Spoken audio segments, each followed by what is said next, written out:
As we get ready to install Active Directory, there are a few prerequisites we want to make sure that we have defined before we actually start the install.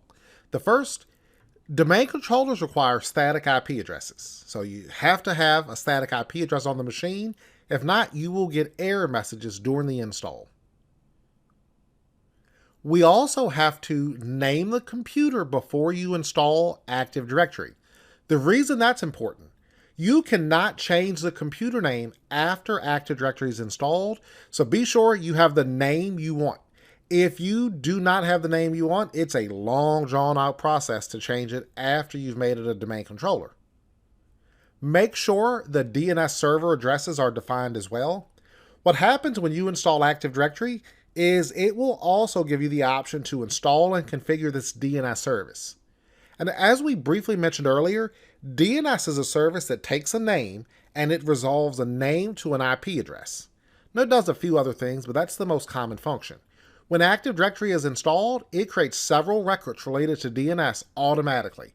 When it does that, it looks at the DNS server address on the machine that we're installing Active Directory. Whatever that address is where it attempts to write all those records. So if you have left that blank or not defined and you install Active Directory, it's actually not going to work when you're done because you're going to be missing lots of records. On my machine, the DNS server, that address is going to be the same as the IP address of the machine.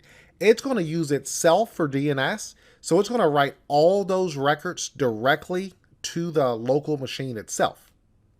The other concern is the location of database files. Active Directory is actually a database, so your objects we create in Active Directory, they're all going to live in this database file. Ideally, you would always put that on a separate physical hard drive in your server.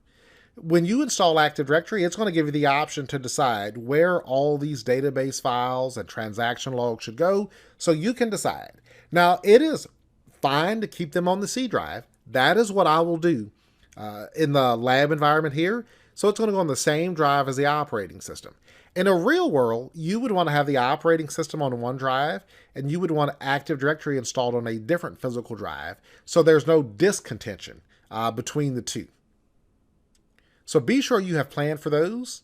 As long as you have, then we are set to start installing Active Directory.